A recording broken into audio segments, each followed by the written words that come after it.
Imagine it's the mid-1990s again, and video games were getting more and more popular amongst kids and young adults. The 16-bit era has been at hand for years now, with the Super Nintendo in heavy competition with the Sega Genesis, over which was the better console. As much as I like the Sonic games, the Super Nintendo had the better video game library, with Nintendo partnering with other publishers to provide a plethora of games on their console.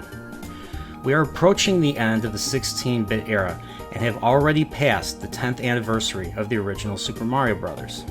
The Super Mario games at this point are already iconic and are the awe of the video game industry, with the most recent entry, Super Mario World 2 Yoshi's Island, taking Mario back to his time of infancy in the Mushroom Kingdom, effectively retconning the American television show Super Mario Bros. Super Show and the Super Mario Bros. Live action film that claimed his origins were from Brooklyn, New York. Playing this game and Donkey Kong Country 2 were a few of the games that I played during a very difficult 5th grade school year.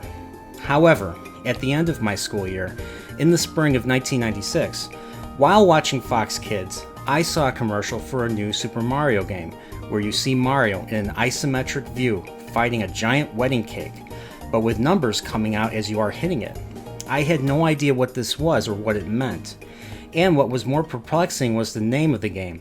I had no idea what RPG meant or what it even was, but one day I decided to rent it from the video rental store and instantly got hooked by the RPG gameplay, and for the first time, I would stay up till 3 or 4 in the morning on summer nights playing this because it was just that darn entertaining and fun.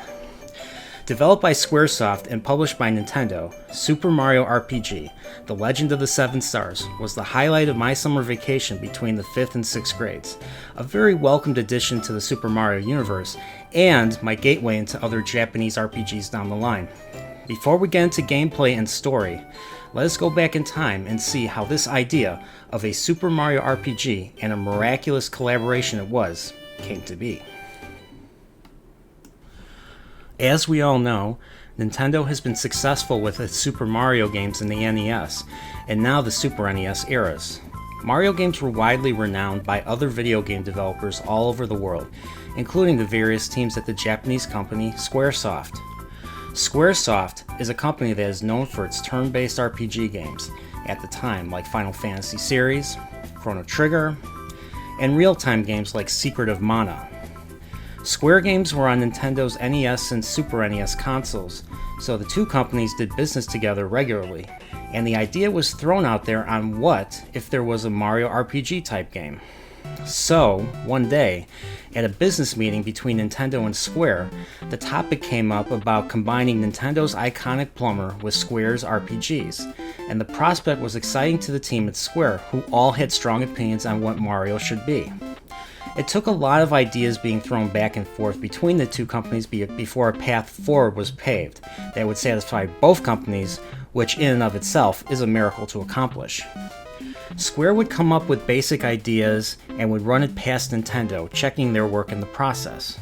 Square's team, led by Chihiro Fujioka and Yoshihiko Mikawa, did not want to simply take a traditional RPG and incorporate it with Mario characters, but to create a new genre of RPG exclusive to Mario. Fujioka's resume at this point included writing the Super NES game Final Fantasy Mystic Quest and produced and composed the music for Final Fantasy Legends III for Game Boy, so this was his first directing role. Since the Super Mario games are strictly platformers, the team felt the essence of Mario lied in his movement, hence the player's consistent input and engagement. Square made sure to keep that element in the game, jumping from platform to platform to get to a new area. Also, there are secret yellow platforms that will allow you to access higher areas and perhaps hidden secret question chests. So as development started roughly in 1994, the Square team decided to have Mario inhabit a 3D isometric world with 3D sprites. The world was filled with various types of locations, including forests, tropical islands, mines, castles, the clouds, and heck, even a factory in another dimension. Mario would still do various traditional Mario things, like running around, jumping and hitting question chests, and going down pipes. To make Mario an RPG, Square needed to devise a battle system. So in a style like Chrono Trigger, instead of the random encounters mechanic like in Final Fantasy games, where you're in the world and then you, out of nowhere, are thrust into battle, this time you will see enemies in the area and can try to avoid them. If you make contact with the enemies on screen, you will be thrust into battle mode where you'll be fighting enemies in a turn-based style. The idea of giving Mario a sword to use as a weapon was kind of odd for the team, and Mr. Miyamoto thought it was a better idea to give him a hammer. And they also got feedback from fans who ultimately felt that the hammer was the better idea. Square wanted to reduce the waiting time between the enemy attacks that usually require no input from the player. The goal was to increase player engagement during battle mode to match the dynamics of the Mario series. Hence, the Mario RPG concept was born. Mr. Miyamoto generally gave advice on what he thought would be interesting and told the team to make it fun for everyone.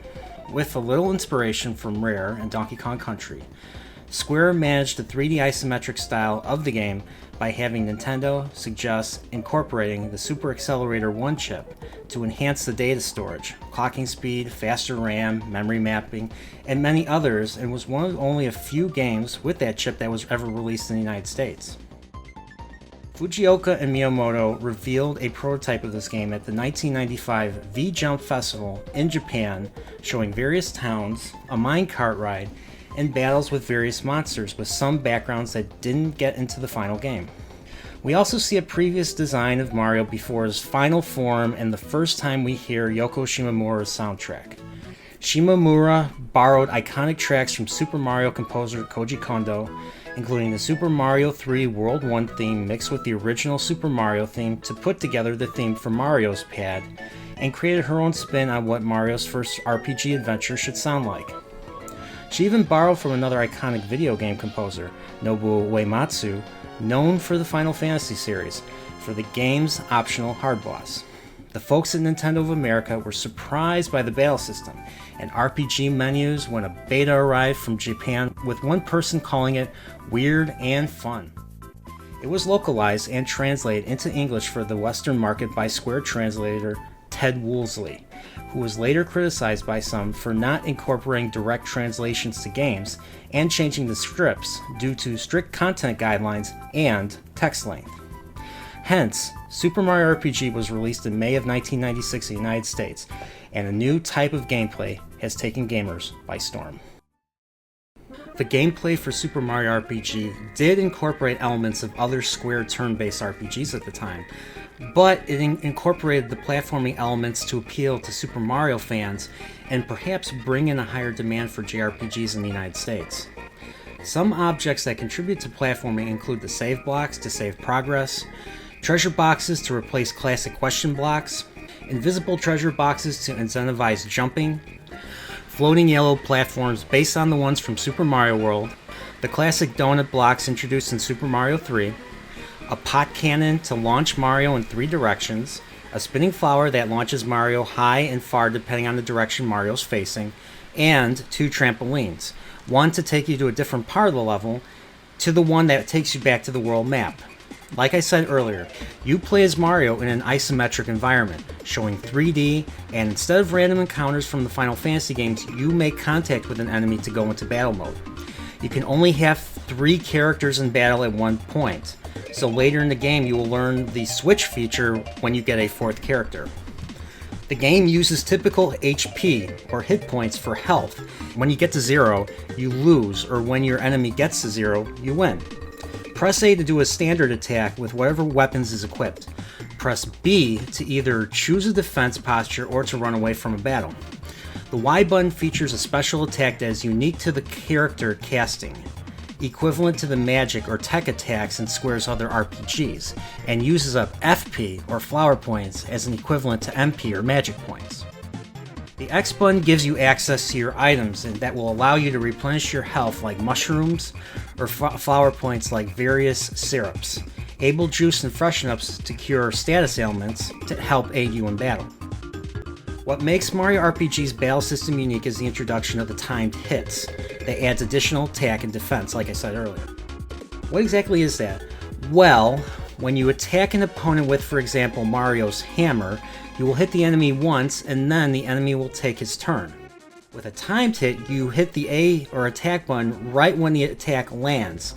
If you press A and time it just right, you can do more damage. The same goes for the special attacks, hitting Y at just the right time, and yes, even using items. The enemies in this game are a combination of classic Mario enemies and original enemies created by Square that do standard attacks, elemental attacks, and even traditional status ailments found in their previous games. When you complete a battle, you will receive experience points, and when you earn enough, you will eventually level up with all your stats going up. And you get to pick one of 3 bonus stat boosts, whether it be HP, MP increase, attack defense, or magic attack, magic defense. Like other RPGs, as you progress through the game, you will come across better weapons, armor, and accessories to equip using the menu. They can be found in various levels as hidden items, or they could be bought in weapon armor shops in various towns. There are a total of 7 worlds in a world map reminiscent of the classic Super Mario world, and Mario will need to conquer all of them to accomplish his main objective. Will Mario have to deal with a new threat to his world? Will Mario encounter new colorful characters? How does Bowser and Princess Toadstool figure into all this? Does a Mario as an RPG game work? All this will be answered in this new Mario RPG game called Super Mario RPG Legend of the Seven Stars. And this game was released in 1996, and it helped keep me happy in the summer between the 5th and 6th grades. There will be spoilers, so tune out if you don't want to be spoiled. Super Mario RPG opens with the Nintendo logo that crossfades into the Square logo. And then we see a little cutscene with Princess Toadstool picking flowers outside of Mario's pad. It gets dark, with Koopa lurking in his Koopa clown car and abducts her once again, a commonality in most Mario games.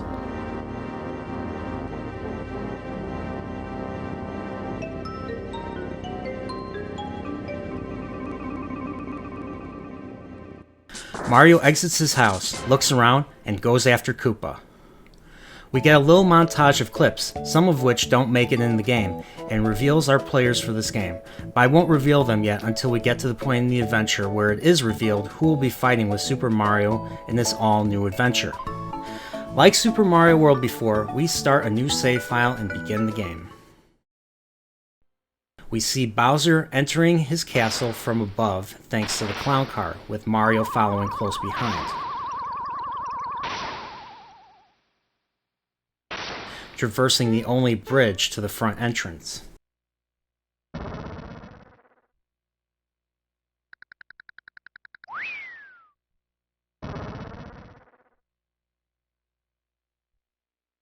Mario's in the castle now and may get into battle with some Terrapins, who are Koopa's armored Koopa Troopas, armed with blades to fight Mario. Mario himself only has his fist, so he does an initial punch, and if you do the timed hit just right, a double punch. Mario proceeds further, crossing a lava room with lava balls or Sparkies jumping out of the lava. The bridge collapses behind Mario, and then Mario enters a throne room of sorts. He sees Princess tied to a chandelier with Bowser on top of one of them, and this initiates a boss fight. When I first played this, I was confused as to why we are already fighting Bowser in the beginning of the game, because Koopa was always the final boss in all the Mario games up to this point, except for the US version of Super Mario 2. Mario fights and hits the chain holding the chandelier, or the kink link, causing Bowser to fall, with Mario falling with him. Mario defeats Bowser and manages to reach the princess. But the castle starts to shake. From a safe distance, we see a giant sword break through the Star Road and land and plunge itself in Bowser's Keep. And of course, we get the opening title, Super Mario RPG.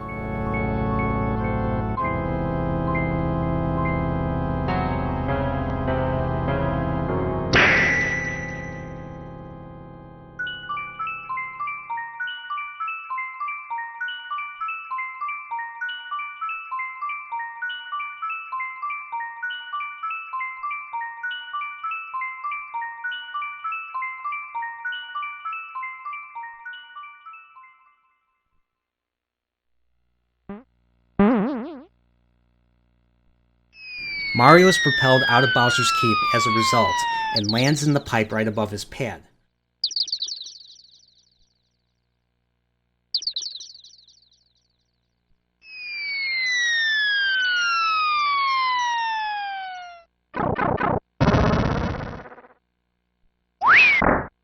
Toad runs in to find Mario standing on the mantle, knocked senseless.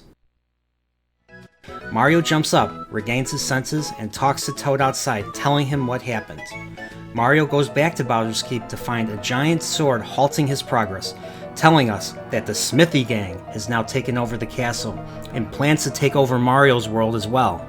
The sword manages to collapse the bridge before Mario can safely cross, effectively obstructing the rescue of the princess.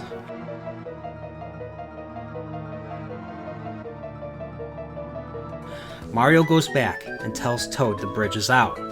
Toad tells him they need to inform the Chancellor of the Mushroom Kingdom at once. Before they go, Toad gives Mario a crash course on timed hits to aid him in battle and inform the player on more effective attack and defense strategies. Mario's pad is the first area inside World 1, the Mushroom Kingdom. We find ourselves in the Mushroom Way, made up of 3 areas following Toad and rescuing him from the monsters of this area, including classic Goombas in the first area and Paratroopas in the second area. In order to get to him, we need to jump on a pedal pusher to propel Mario to any upper platform of interest. The last area has Lakitu high up, throwing down red spinies. Mario will engage them in battle mode, but this time will earn experience points or XP and coins as spoils of the battle. Goombas are the easiest, with Paratroopas and Spinies requiring more effort to beat. I usually try to at least get to level 2 before I take on the area boss. The boss here is a Hammer Brothers who talks like a gangster from Jersey and will attack you with his hammer. Beat him to rescue Toad for the last time and receive his hammer, Mario's first weapon upgrade. You upgrade when you access the menu and select the equip option and take the hammer from the menu and place it on Mario's weapon slot. Repeat for armor upgrades and accessories usually found as treasure or at shops scattered throughout Mario's world. We arrive in the Mushroom Kingdom and go straight to the castle. Mario gets an audience with the Mushroom Chancellor and informs him of what happened at Bowser's Keep in a show-don't-tell kind of way. The Chancellor sends Mario to the vault to prepare for his journey. After Mario takes care of business, he exits the castle to witness a robbery taking place. A purple crocodile with a hat is being chased by a puffy young boy who wants his coin back. The thief gets away and the boy starts crying, causing a heavy rainstorm. As Mario, we talk to the boy and he immediately stops crying and actually forgets why he was crying in the first place. A dumb question that literally floors Mario. The boy's name is Mallow, and we find out he is a frog from Tadpole Pond, despite not looking anything at all like a frog, and was there to trade his coin for a delicacy to be given to his grandfather, Frogfucius, the wisest of all characters in this particular Mario world. Mario and Mallow see the thief, whose name is Croco, flee to the Bandit's Way, and they go and pursue him. Mallow has now joined Mario's party. Bandit's Way is an area that is slightly more dangerous and has some more dangerous foes than the Mushroom Way, with the Goombas and the Spinies returning, but we have new enemies like the Canine, whose howl is worse than his bite, and the Frog Gog. It is made up of 5 unique areas as you chase Croco throughout these areas. One of the areas features an invincibility star in the chest, and you can take out enemies on the screen without having to go to battle, and you can earn experience points along the way. Now with Mallow fighting beside you, he starts off with a punch from his long arms and his first special ability, Thunderbolt, which allows him to attack all enemies at once, and if you time the Y button just right, you will get an additional rattle for more damage. In the final area, you close in on Croco and sneak up on him 3 times to instigate a boss fight. Croco can throw bombs, run into you, heal with a weird mushroom. Fight him with Mario's Fire Orb attack until Mallow belts him again, with him dropping the coin, fleeing to steal another day. A trampoline appears, taking us back to the beginning of the level, and we head back to the Mushroom Kingdom. We arrive back in a dark and overrun Mushroom Kingdom, terrorized by shysters bouncing up and down, chasing people, bouncing off of buildings, and even intruding in a few people's homes. Mario and Mallow dispatch these jerks with Mallow's Thunderbolt doing the trick. They go into the castle and rescue the Toads that are being terrorized by these guys. We get to the throne room where we meet the boss of the Shysters, a knife-bouncing lieutenant of Smithy's army who landed in the Mushroom Kingdom after Mario left to chase Krocko. Mac and the 4 Shysters initiate a battle, and we hear the Smithy Minion boss music for the first time in the game. Between fire attacks and the Shysters bouncing off of you, you beat Mac and manage to obtain the game's very first star piece.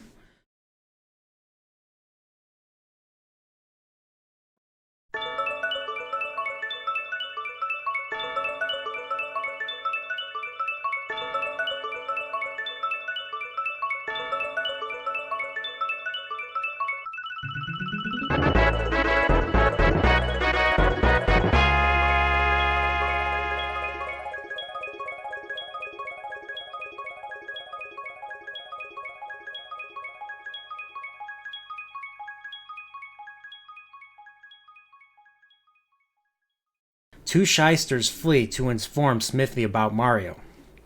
Mario rescues the Chancellor and frees the Mushroom Kingdom as a result. Mario needs some guidance on his next move, so Mallow suggests they make their way to Tadpole Pond, where Mallow's grandfather lives. Mallow manages to obtain the cricket pie for his grandpa with the frog coin that Krocko stole, and our heroes make their way to Kero Sewers in the next area, World 2, Pond to Pipes. Mario and Mallow arrive at the Kero Sewers and go into the pipe, taking them into the larger sewer system. Mario and Mallow encounter a multitude of pathways to go and encounter ghost-type enemies, including Boos. The objective is to be able to navigate the pipe that is submerged in the sewer river, so we need to explore the sewers to find a switch with an exclamation point.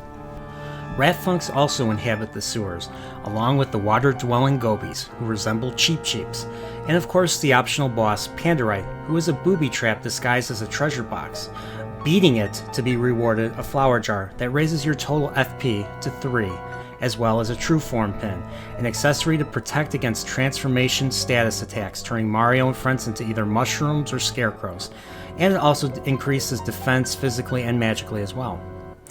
After draining the water and proceeding down the pipe from there, we encounter the boss of this area, Belomi, a dog-like boss who is perpetually hungry. His attacks include licks, Scrofunk, which turns a party member into a scarecrow, or he eats them. If you die when the other is still in Belomi's belly, the game is over.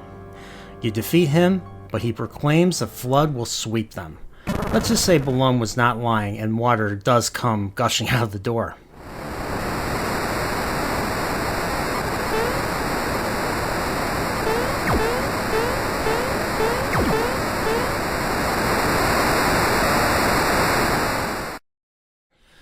Mario finds himself swept into a waterfall. We have washed into the Midas River course, playing the theme Let's Go Down the Wine River. We drop down the waterfall, trying to grab coins and the first few green frog coins available. If you hit a rock, you'll be in a side area where you won't be in any control of Mario, just flowing and watching the monsters trying to steal a flower from each other, knocking it into your possession. Once you reach the bottom of the waterfall, you land on a barrel to play another game, where you try to jump and grab as many coins as you can using the barrel to shift your position. If you get 60, you will get something great. Let's proceed to Tadpole Pond. Mario and Mallow arrive at Tadpole Pond to be greeted by a young tadpole. Mallow tells him that Mario helped him, and all the tadpoles come out to see him. Mario jumps to give a demonstration proving who he is. I forgot to say, Mario is a celebrity in this world, so we will see plenty of recognition from good and bad guys alike. We meet Frogfucius, who with the help of Lakitu gives up the illusion that he is floating and he welcomes us to his little island. Frogfucius literally knows everything that goes on in Mario's world because all the waterways bring news to Tadpole Pond.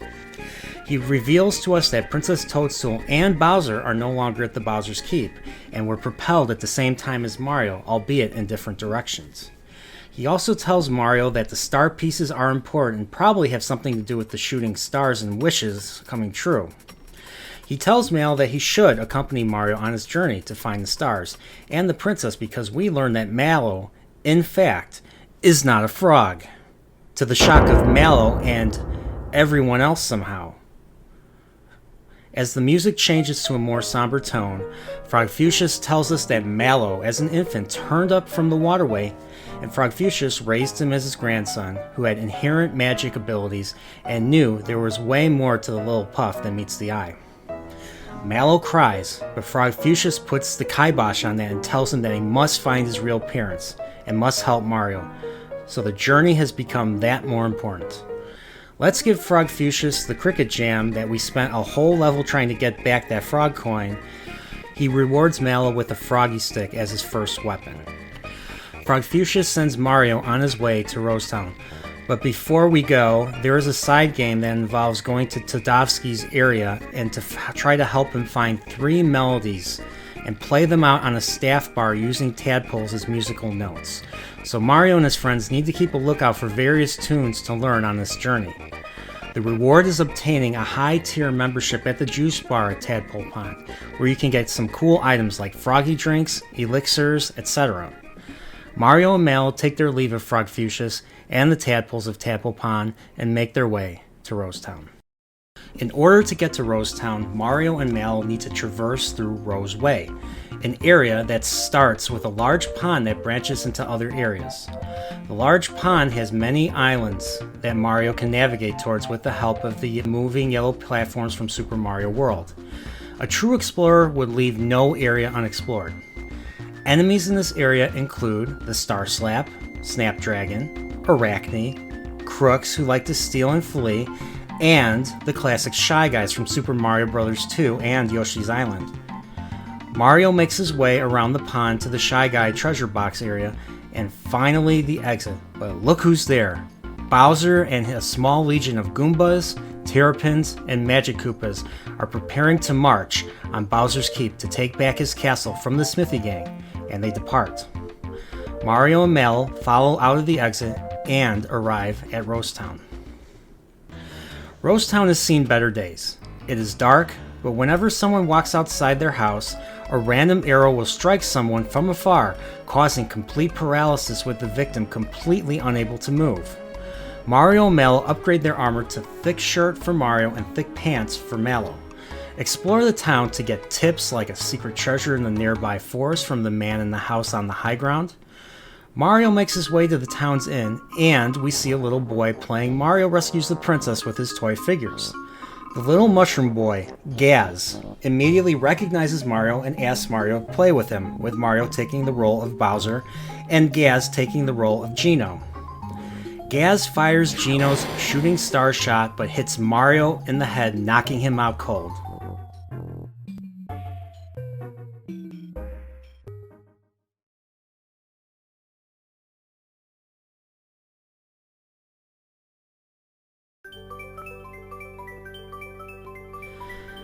A little sprite star comes down in the middle of the night and enters the inn, and takes a look at Gaz's doll collection.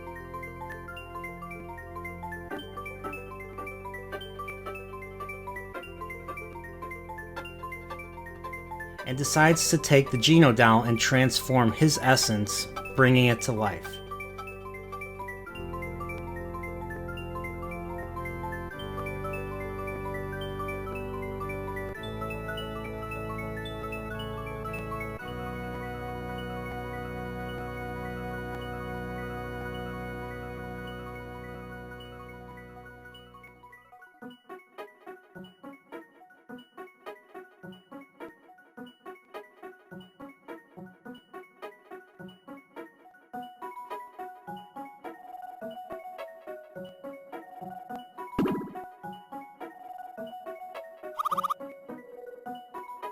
The doll, now the same size of an ordinary person, walks out of the town and towards the forest.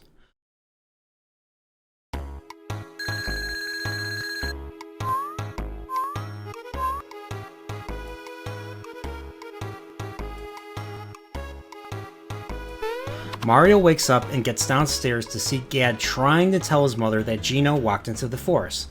His mother, being a typical parent, doesn't believe him and threatens to ground him if he continues to talk like this. Mario and Mallow follow Geno into the forest maze.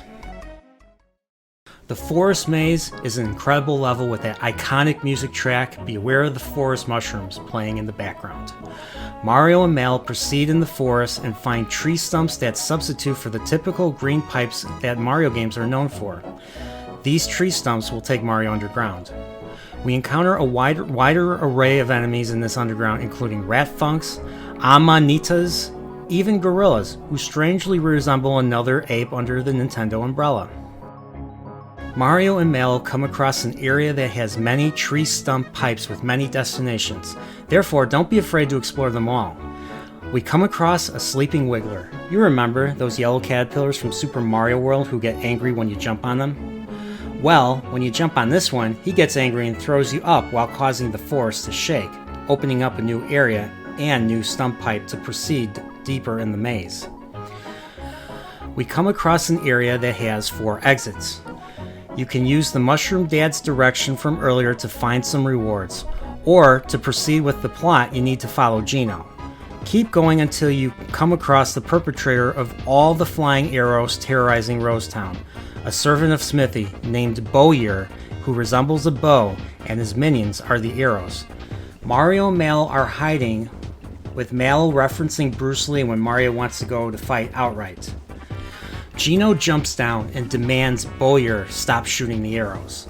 Mario and Mal run towards them while dodging arrows, but Mallow stumbles. Geno manages to strike Bowyer, but Bowyer tries to kill him with an arrow, only to be saved by Mario. They help Geno, and a boss battle ensues, but now Geno is a third member of the party. Geno has his projectile attack and the Geno beam as a special attack. Bowyer will state 3 against 1 is not fair, therefore he levels the field by locking a particular button on the controller, whether it be X, Y, or A, for items, special, or attack. Mario can also do his super jump ability at this point, so give it a shot and try to get 100 to complete a specific challenge for later in the game. Continue to pummel Bowyer until you defeat him and receive the second star piece. Geno reveals that he was sent to fix the Star Road that was busted earlier by the giant sword that now stands over Bowser's Keep. In order to fix the Star Road, they need to acquire all the 7 stars, or dreams will never come true. They also need to defeat Smithy in order for peace to return to the land.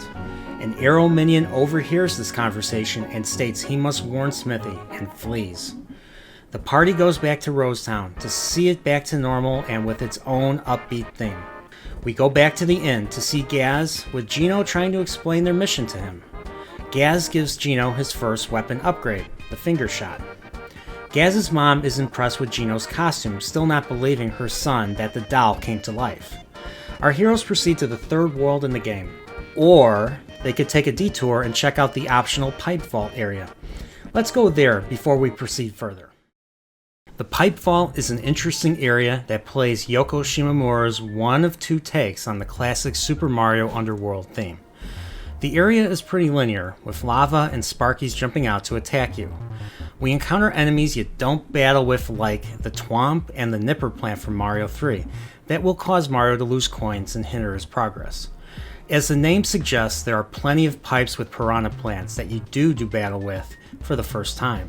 There are plenty of treasures to acquire, and even a pipe-emerging Goomba thumping minigame. Traditional Goombas, Spikies, and Frogogs from earlier will do battle to impede our trio, until they get to the pipe that takes them to Yoster Island, the home of the Yoshis. The green Yoshi is the one that you can communicate with, and acts like a translator between Mario and the other Yoshis. The island is a tourist spot and the home of the Mushroom Derby, where the Yoshis race against each other, and the blue antisocial Yoshi, Boshi, is the champ and the leader of the island. Mario receives cookies for Yoshi and challenges Boshi to a race. If Yoshi wins, he becomes the leader of the island and makes life on the island better than before. Let's end this little detour and continue the story by proceeding to World 3, also known as Mole Mountains. We start this new area in the town of Moleville, inhabited by a mining community of moles. We go to the item and weapon shops to update weapons and armor, with Mallow receiving the symbols and Mario receiving the punch glove as new weapons to equip, and the mega armor for each character. Geno's, this time, is a cape. We also catch up with Bowser and his diminished legion of troops in the corner of the town, angry that more than half of his troops ran off in fear of the Smithy Gang. Wow, that tells you something about the main villains in this game. Bowser still leads with his men and leaves Moletown. We find out a star has crashed into the mountain behind the town, trapping a young girl named Dinah and her baby brother, Mite. The entrance to the mine is blocked off, so only Mario's jump can reach the upper entrance, since I guess the moles here don't really know anything about ladders. Mario goes deep into the mountain and encounters new enemies including Magmites, Enigmas, Bob-ombs, star-like clusters, and Sparkies from Pipe Vault. We find a smile trampoline in the middle of a room with multiple exits, and jump on it for Mario to crash into the ceiling, knocking him out cold.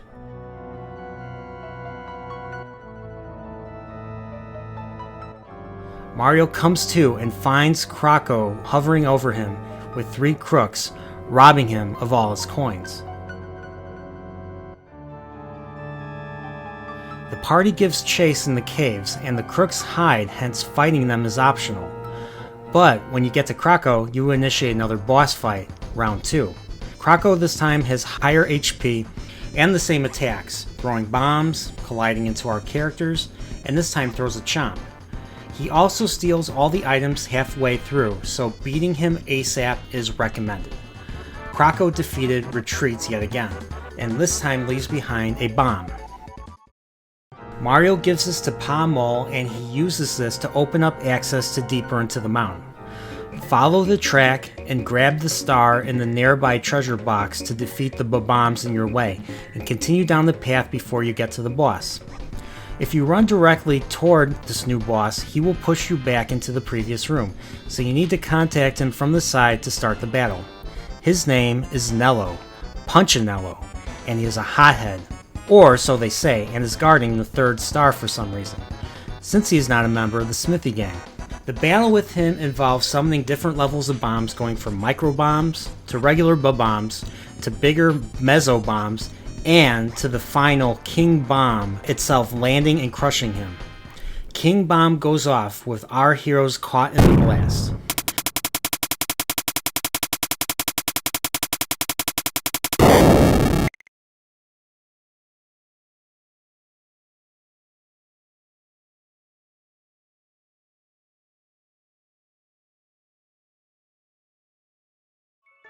The star piece heals them, and Mario acquires it.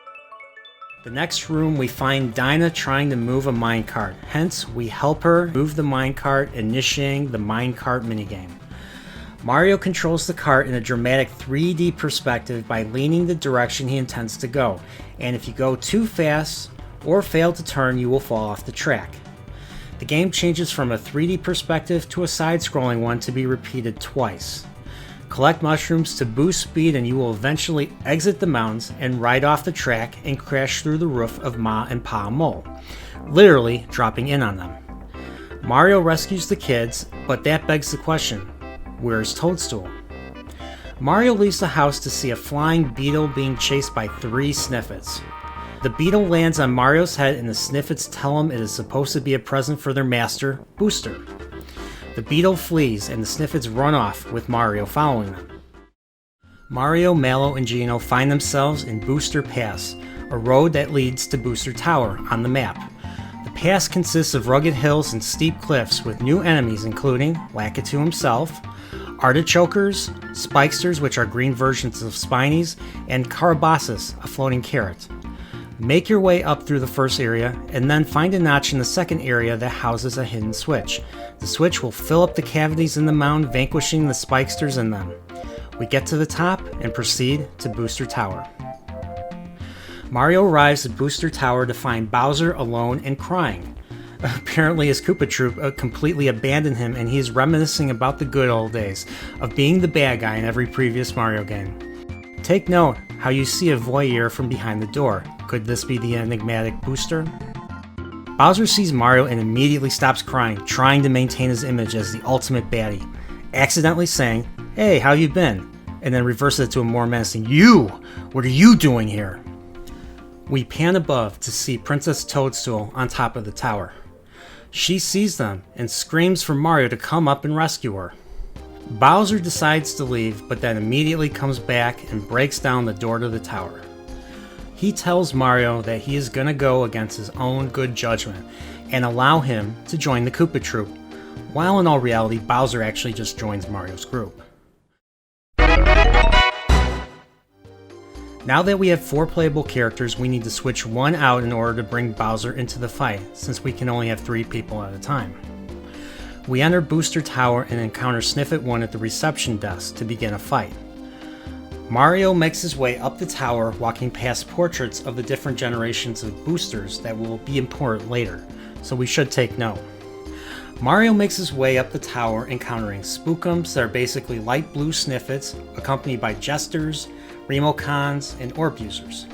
There's a room with a seesaw and a Bob-omb on it that, if jumped on from the proper height above, can propel you to the treasure box that has the Masher, a great hammer superior to the later Super Hammer for Mario to equip.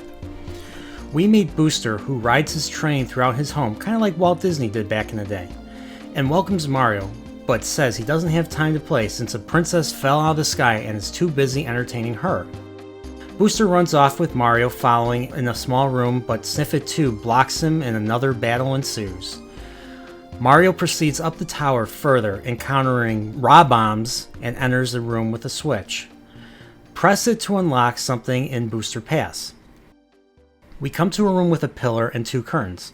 Proceed on the other side to become 8-bit Mario from the original game, with a variation of the 8-bit theme until you try to leave, and then you ultimately revert back to Mario's original form.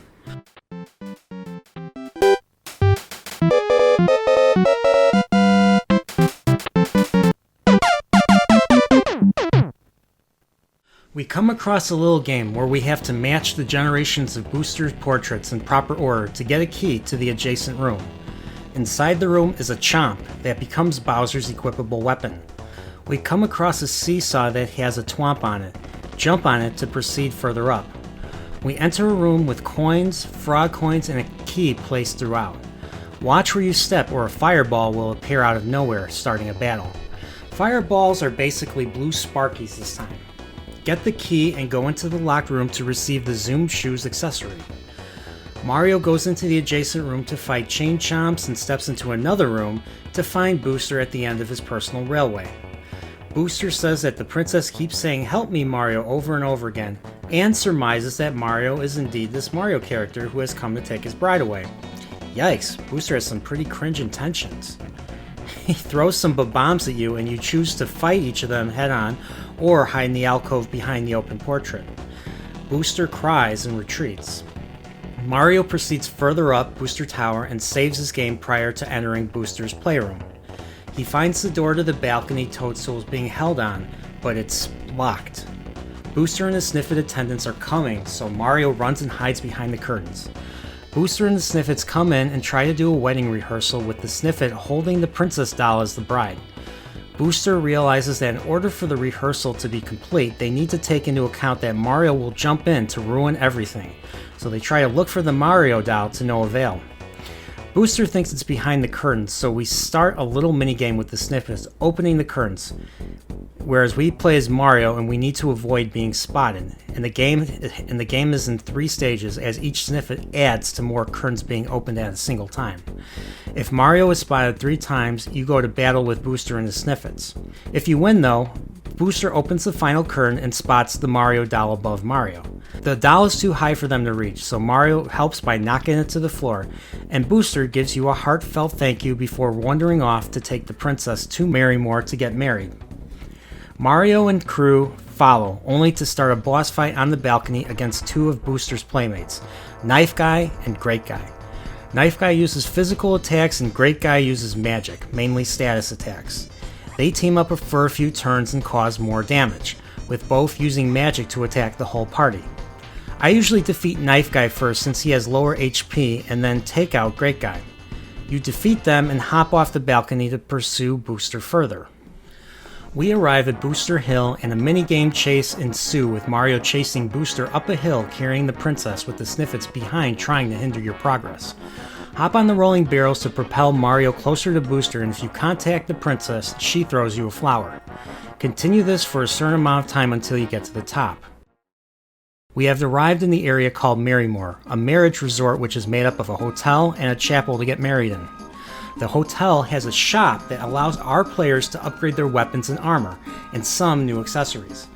Everyone, including the couple from Mushroom Kingdom, Raz and Riney, are kicked out of the chapel by Booster and his minions, so Mario has to go in through the back, slip through Chef Torte's kitchen, who is making a very large wedding cake. We get to the front room, and Sniffet 1 spots you and tries to warn the other, but the door is locked from the other side. Mario helps Sniffet number 1 break through the door to the middle room, but the door to the chapel is locked, so this time Mario and Bowser bust through the door together to the chapel, knocking over the princess and her dropping all of her apparel. Mario requires 3 of her apparel from the Sniffets, but her crown is still missing, but we find it on Booster's head. If you acquire the items fast enough, you may get a kiss from the princess. If not, you may get a kiss from Bowser, or even Booster. The chef comes up with the large cake, only to find out that Mario has cancelled the wedding, inciting a battle with the chef, his assistant, and somehow the cake itself. This is a freaking ridiculous battle. I mean, I guess the chef was really proud of his work and just got angry at the wedding cancellation. You can't hurt the chef, but you can hurt the cake, and as the battle goes on, the cake starts to move, with the assistant seeing it, only to be dismissed by the chef until they both realize the cake is alive, run! So Mario and his party fight the cake, bunt, blowing its candles out as the cake delivers some pretty nasty attacks. Defeat its upper half and do some damage to its lower raspberry half to trigger the Sniffets and Booster to come into the battle, wondering how to eat the cake. The Sniffets tell him to eat it in a single gulp. They toss the cake into his mouth and he deems the wedding a success and departs back to his high-rise, to the bewilderment of everyone in the room. Mario has finally rescued the princess, and she joins the party.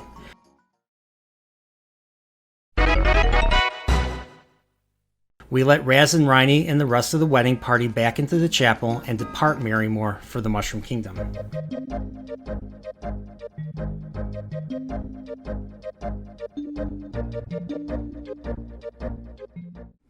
Mario and the party arrive back at the Mushroom Kingdom to escort the princess back to the castle. Toad and everyone else is happy to have her back, but they freak out when Bowser's in the party too. The princess tells everybody that Mario has things under control, and Bowser tells his side of the story, saying he has bigger fish to fry and that he meant to take a vacation. Then Bowser breaks and is upset he was displaced from his home. Gino tells the Chancellor about the Star Road and how for things to go back to normal they need to deal with Smithy. Mallow suggests they talk to his grandpa, Frogfucius, to find out where the fourth star is. The princess proclaims she's going to go with Mario, but the Chancellor protests, saying Mario's journey is too dangerous and no place for a princess. She concedes and retreats to her room.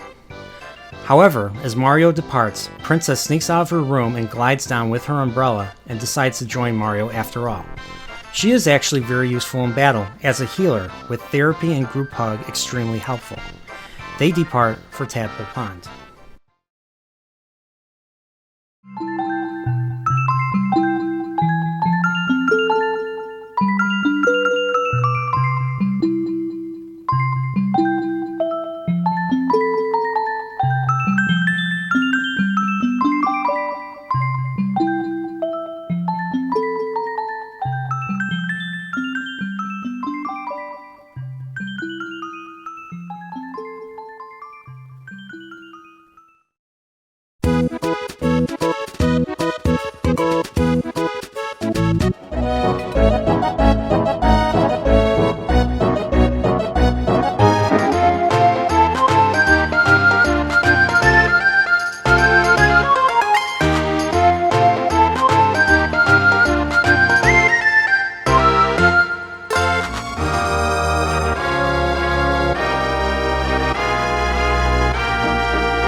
Mario, Mallow, and their friends arrive at Tadpole Pond. Frogfucius updates Mario, telling him that a star was spotted on Star Hill in World 4, also known as Seaside, with our heroes getting closer to their final destination. Star Hill is a very simple area, a very blue area with 4 sections. Mario needs to activate star flowers to open a large star door with a keyhole to proceed. As Mario is activating the flowers, he comes across several fallen stars with wishes embedded into them. There are 2 wishes I'd like to call out. One says, "Please let Mallow find his way home," triggering a scene with Mallow. Another is, "I want to be a great plumber like my brother Mario." Apparently, Luigi exists in this world, but where is he? There are enemies crawling on Star Hill that include geckos, sackets, Muku Mukus, accompanied by Mastodooms and Pulsars. We make our way to the 4th area to find the 4th purple star piece, unguarded for once.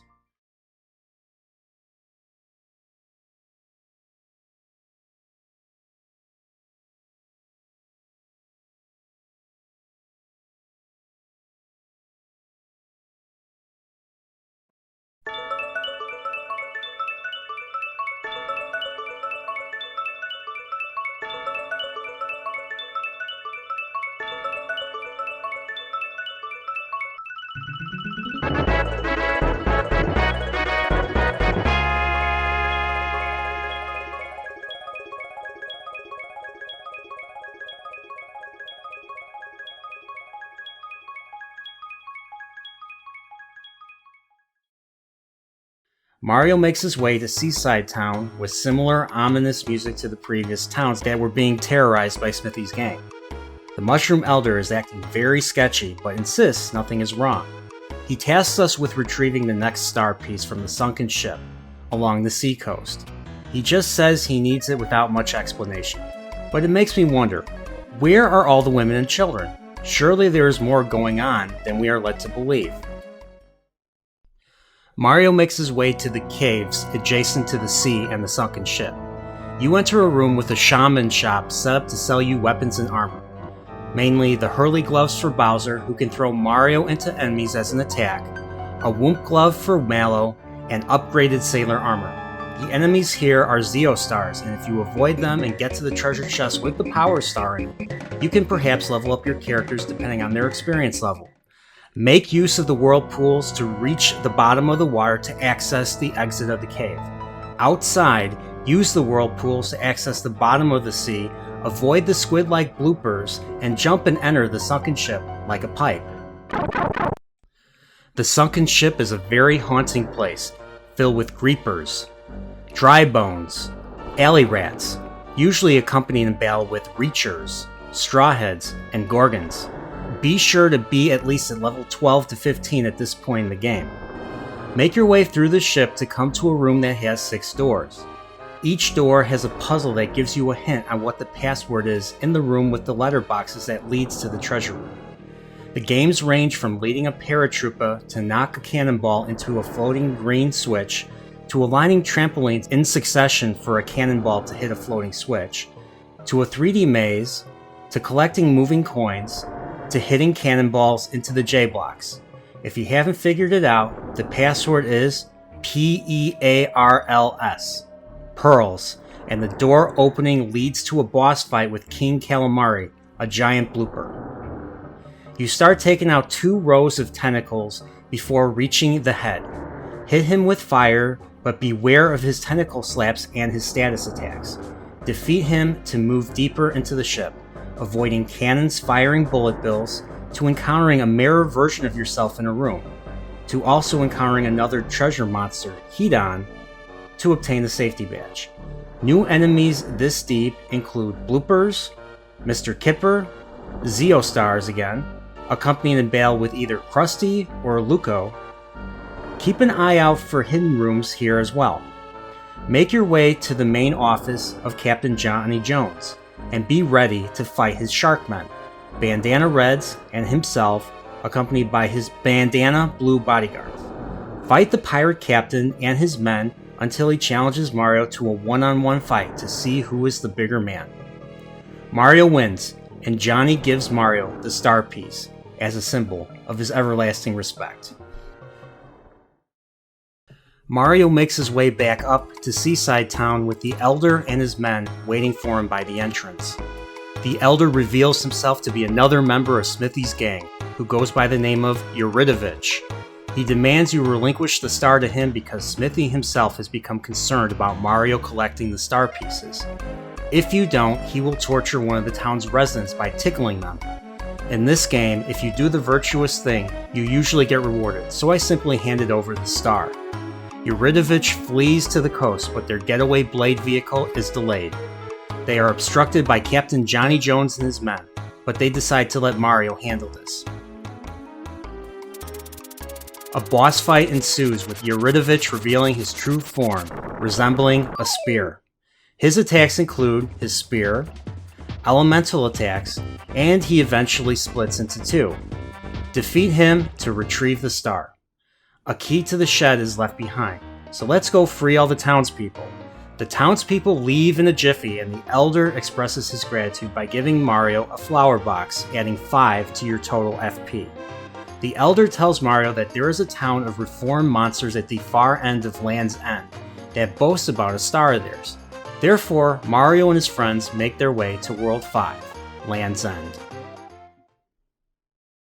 Land's End will get us closer to finding all the stars and closer to Bowser's Keep.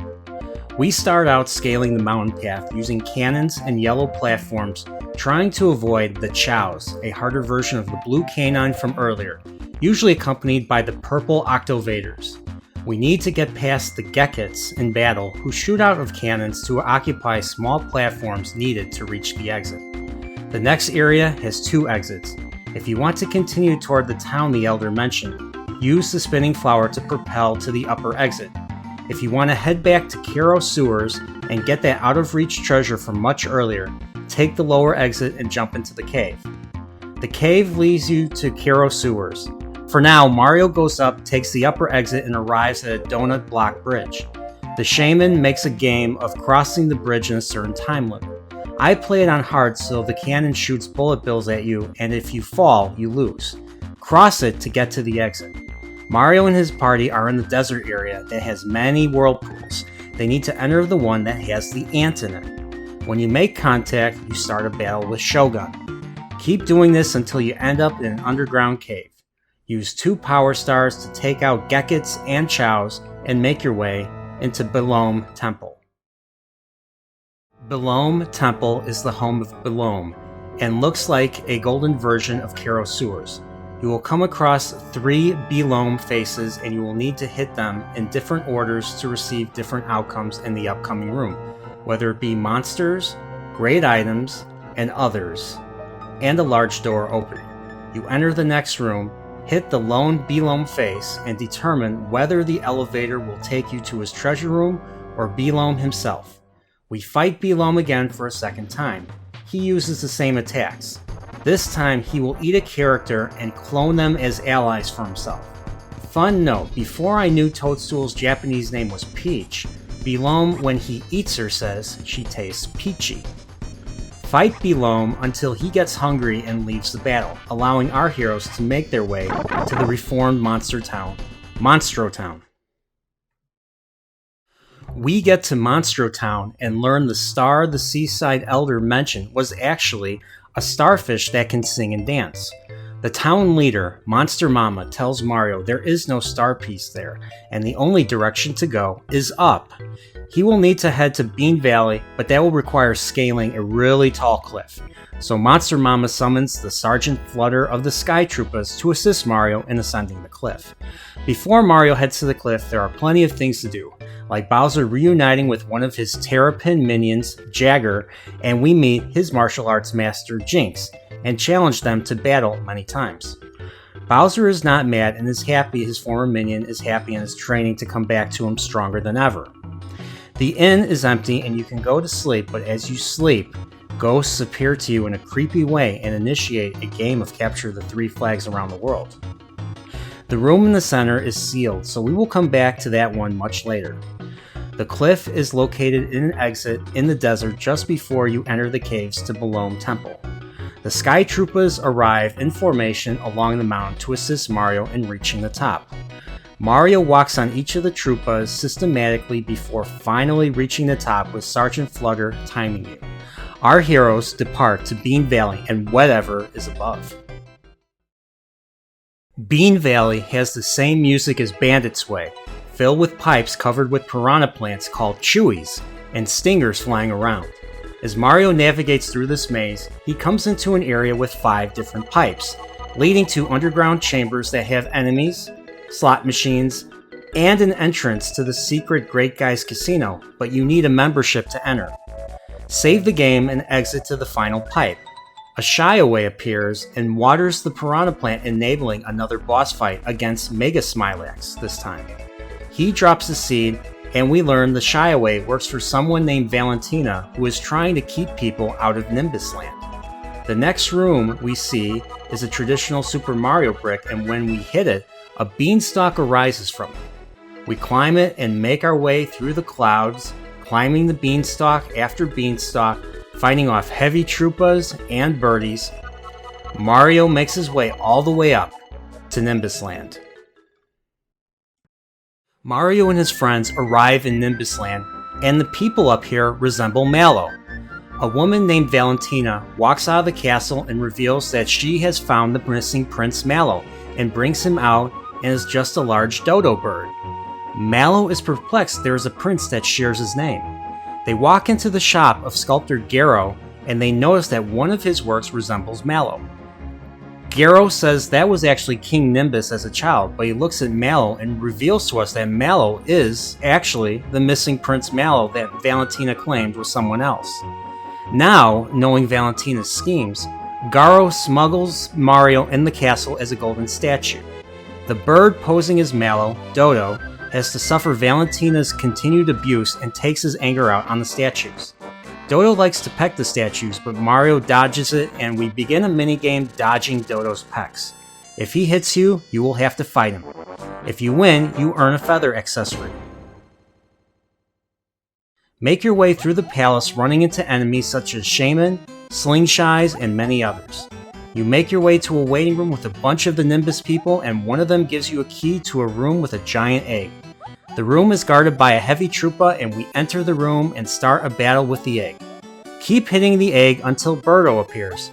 You remember Birdo, the boss from Super Mario 2 who spits the eggs out, but is called Ostro by mistake, a worthy note by yours truly.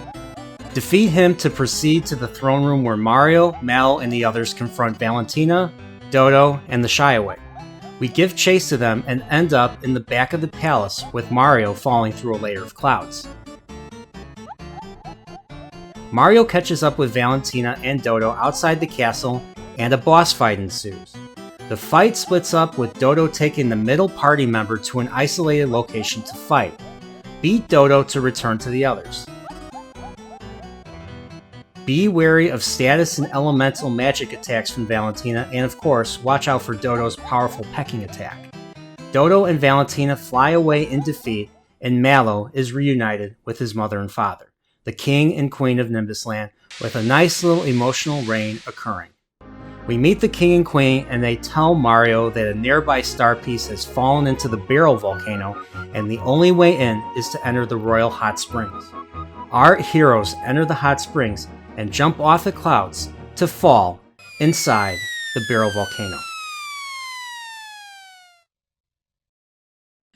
The Barrel Volcano is another dangerous area with many monsters galore, including Magmas, Earlicons, Pyrospheres, and many others.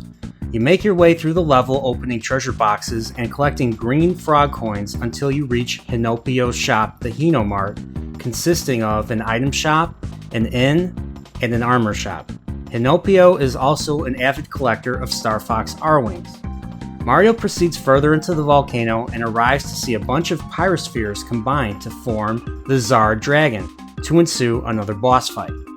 He's a tough boss that transforms into a zombie version after you do enough damage. Defeat him and go into the next room. A red star piece is there, and Mario is about to obtain it.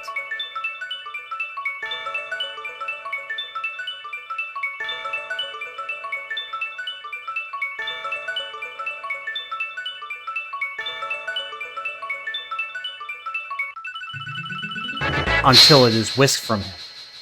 We meet the Super Sentai-inspired Axum Rangers, who do a Team Rocket-style greeting.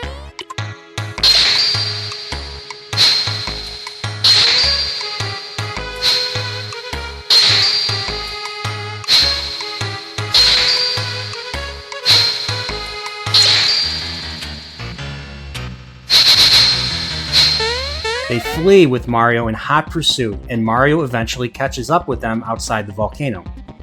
Like Yuridovich, they are waiting for their getaway blade to arrive, but this time, we actually see it arrive and they jump on, with Mario jumping on after them, ensuing another boss fight.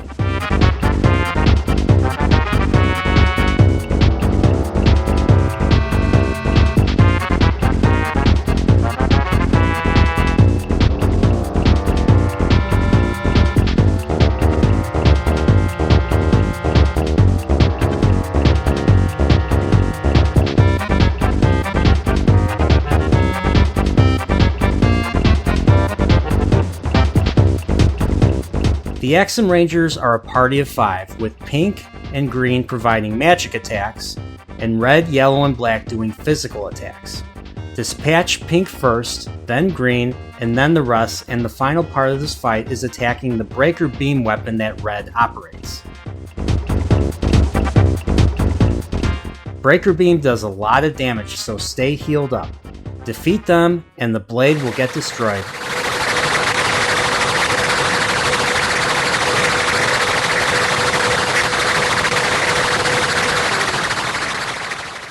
And the 6th star is retrieved.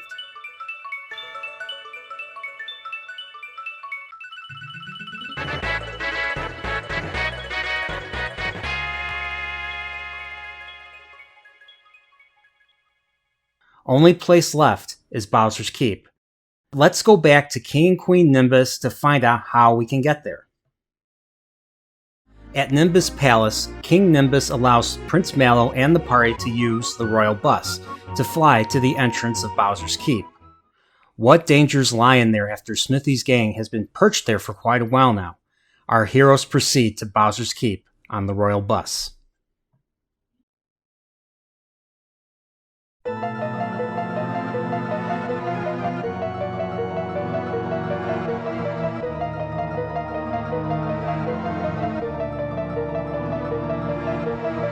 Bowser's Keep is the same as before, but this time all of Bowser's followers are brainwashed and harder to fight than before.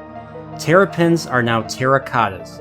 Goo Goombas inhabit the lava bridge, and the initial chandelier room with the green Malakoopas. Unlike the first time, we go deeper into the castle, into a dark corridor, and it makes me think of the area right before fighting Bowser in Super Mario World. We come across Croco, who is there to sell you items and other necessities. The next room holds 6 doors, of which only 4 are required to be completed to proceed. 2 doors are battle challenges where you do battle with many different monsters. Another 2 are action courses that require deep skill and action, most notably jumping and platforming and treasure collecting. The last 2 are puzzle-based courses requiring problem solving of many forms, from the player doing quizzes to games of intense caliber. Each door challenge ends with a reward, whether it be an ultimate weapon for a party member or some rock candy that does 200 damage to all enemies. Once completed, you encounter a red Magic Koopa to enable another boss battle. Defeat him to restore Magic Koopa to his natural blue color, and he will give you an everlasting coin treasure box that never runs out. Proceed deeper, evading Twomps, and arrive at a similar chandelier room, but this time you fight Boomer, a samurai warrior who wields a katana. At red, he is weak to magic, whereas at blue, he is weak to physical attacks. Mario and his party defeat him, and he ultimately commits seppuku while suffering an attack of sorts. The Chandeliho takes our heroes to the top of the castle, where they confront the sword itself, Exor. You need to attack Exor himself, who is the pommel of the sword, but he can only be injured if you take out one of the eyes. Continue this to defeat him, and he will suck you into the dimension which Smithy and his followers come from.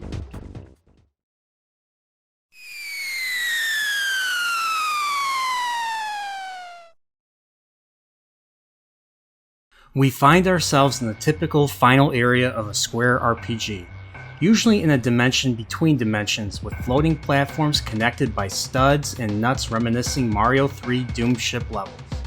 You can fall off the platform, but you will land on a trampoline and will be sprung back up. Enemies include Glum Reapers, a clock boss consisting of Countdown and Dinglings that do decent damage and status ailments. Keep moving forward to come across an assembly line of machine-made gray versions of the smithy bosses you encountered earlier. I try to avoid them as best as I can, but you have to fight the Eurytovich one. Defeat it to destroy the block and proceed down the pit. Mario and the party fight Cloaker and Domino who want to play. Defeat one of them for the other to retreat and join with a Serpent Machine as the one last-ditch effort. Defeat them to enter the actual factory and dispatch the clerk, the manager, and the director.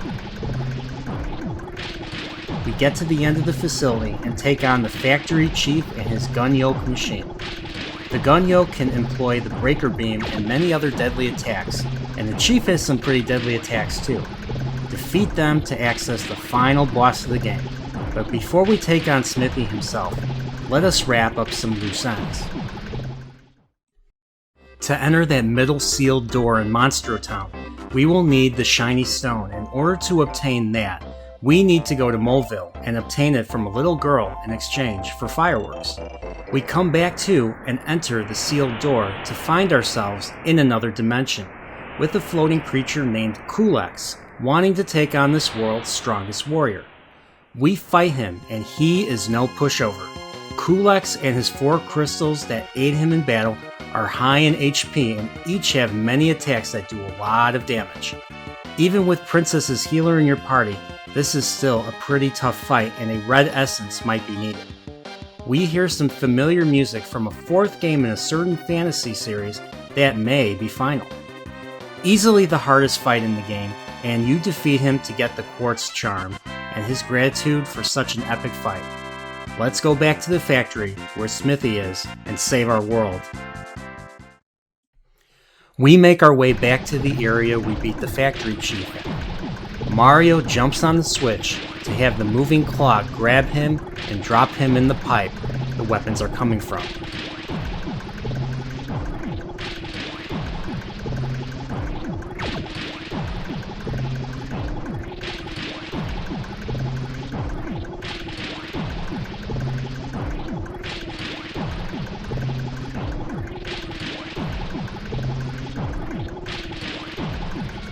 We land to meet Smithy, who is creating more and more weapons while wearing the final star piece. He refuses to hand it over, and the final battle begins. Smithy uses Sword Rain, Sledge as his main means to attack, and we have to continue to hit him until he gets angry where the foundation crumbles.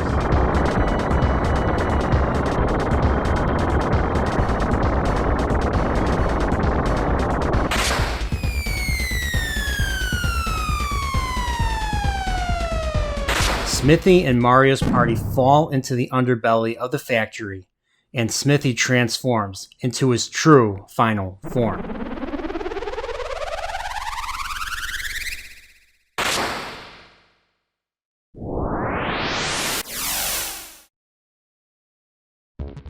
He can change the forms of his head, each with different abilities. The fight is pretty straightforward, but he can be deadly if you don't have healing items. Defeat Smithy to end this once and for all, with an epic blast to end all blasts.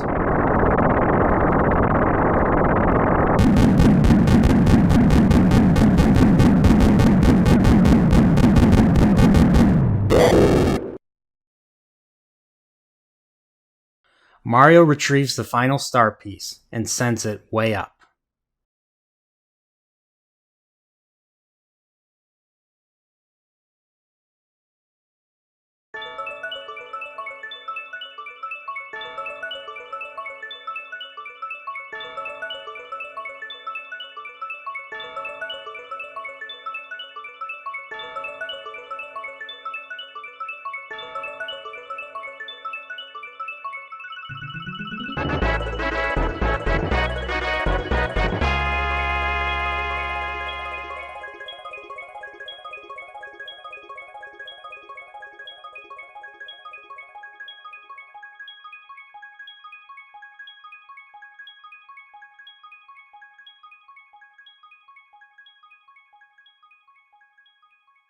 With his mission complete, bids them farewell and departs as he goes to rebuild the Star Road up above.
Mario and his friends watch as the sword, Exor, fades away and the sun comes out.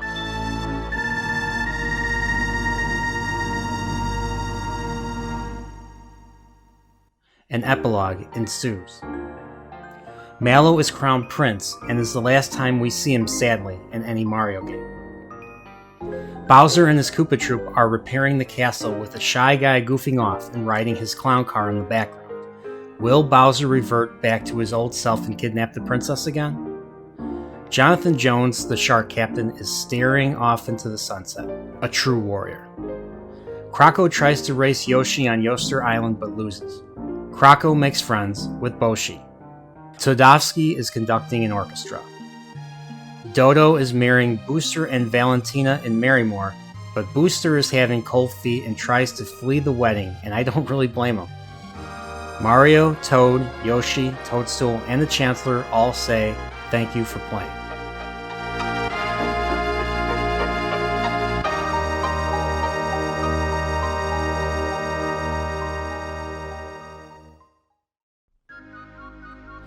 We get a victory parade as the end credits, and that, my friends, is the end of the epic Super Mario RPG. I can tell you from the start that this game had a pretty massive learning curve for me as an 11-year-old, but once I learned the system, it was a joy to play. I got so into this game that every time my folks would take me to Lion Video Rental on Saturday afternoons, I would itch and hope that the game would be in. Most of the time it was. I was initially perplexed at the idea that Mario would fight Bowser in the beginning of the game, and my mind was even more blown when Bowser became your ally later in the game, and I remember being excited telling my parents this, oblivious to their disinterest. This game retained the action platforming element, but introduced me to the JRPG battle system and inventory system that Square was known for, and created a new fan in myself to this very day. This game is great for beginners who want to get into the JRPG genre, and was one of the earliest games ever to provide tutorials to help players learn the system and get the game underway. I loved the 3D isometric style of the game, especially after coming off of playing the 2D pre-rendered Donkey Kong Country games, with the third game on its way at this point. I loved the epic story and the humor, especially the times where Mallow lacks self-awareness at points, and Bowser is simply projecting when he acts all evil and menacing like in all the other Mario games. The idea that Mario is a celebrity in this game, especially the way he's received whenever he goes to a new town, in my opinion, translates from the Square team being huge fans of the Mario games themselves, with very strong opinions on what makes a Mario game a Mario game. Like I said earlier, my mind was totally blown when Bowser joins you against a greater enemy. And it meant something to me as a child because bad relationships can get better over time. Having a greater threat always excites me. The music from Yoko Shimomura was fantastic and felt very at home in this game. I loved her take on Mario's pad with the combination of Super Mario 3 World 1 theme and the classic original Super Mario Bros. Overworld theme. I loved her take on some of the classic Koji Kondo themes, including the famous Super Mario Bros. Underworld theme, the Star theme, Bowser's theme from Super Mario 3, and the Super Mario World Over theme when Gaz is playing with his Mario and Geno dolls. I need a Geno doll. It was the very first time I heard any music from the Final Fantasy games, and I didn't even know it. I remember playing Halo at a friend's house, and my friend's brother was playing Final Fantasy IV, and I couldn't help but recognize it, and I was like, "Are you playing Super Mario RPG?" And he looked at me and was like, no. His Halo name was Cecil, by the way, so when I played Final Fantasy IV for the first time in college a few years later, I understood the reference. At release, the game sold pretty well, but it was also at the end of the Super Nintendo's life. And I feel it is a bittersweet feeling because despite the positive reception of the game, there was never a follow-up to this, or the original characters that this game introduced. That happened because Nintendo and Square's relationship deteriorated as Square decided to develop for CD-ROMs instead of cartridges, so their IPs including Final Fantasy VII, Xenogears, and many others were moved to the PlayStation 1, which was launched in late 1995. A shame, really. Nintendo was following up the Super Nintendo with its own 64-bit cartridge-based system, the Nintendo 64, that would take 3D graphics and gameplay further. Super Mario RPG, despite not having a direct follow-up, had a great legacy and inspired two Mario RPG series, the Paper Mario series on home console and the Mario and Luigi games on handheld. Between the two series, I feel the Mario and Luigi series more closely resembles Super Mario RPG than its Paper Mario counterpart, because people from the original team went on to work on the Mario and Luigi games, including Yoko Shimomura, who provided the music, and directors Fujioka and Maekawa through their new company, Alpha Dream. After 5 games and 2 remakes, Alpha Dream unfortunately declared bankruptcy, so the future of the Mario and Luigi series at this time is called into question. In a recent interview with Fujioka by the MinnMax channel, he has expressed interest in making a true sequel to Super Mario RPG as his final game, and as much as I doubt that would ever happen, I would leap for joy at the prospect. Super Mario RPG, to me, was one of those games that really rekindled my love for the Super Mario games that last to this very day, and one of those earlier games that made me as a kid. I loved the dialogue, the characters, the humor, the idea that Bowser becomes your ally, the bigger fish to fry villain from beyond Super Mario's world, and the beautiful 3D isometric art style. This game taught me the RPG concept and cemented my interest later with Square's other games that I played in college. I used to long to rent this every weekend, and my heart would sink if the game wasn't in, but when it was, I was very happy. I feel this is the best Mario RPG game, and gives the Mario series a nice new spin and creativity that refreshed my interest in one of the few games I would replay more than once. It just never gets old. I think the Square team did a very good job, and as Mario fans themselves working with the GOAT himself, Mr. Miyamoto, Super Mario RPG proves that fans can collaborate with creators to create something truly special. And I want to personally thank the team that put this together, and for Square and Nintendo being open-minded enough to work together to make this happen. Thank you again. And one day I would love to see Geno, Mallow, and all the original characters come back in some capacity, and if it can be done, make a true sequel to Super Mario RPG. Square Enix, Nintendo, please consider Fujioka's request and make it happen, and you will make me a happy nerdporial. Other than that, if you are on the fence about RPGs or a Mario game being an RPG, I'd say give this game a shot. You will be in for a treat. A 7-star treat.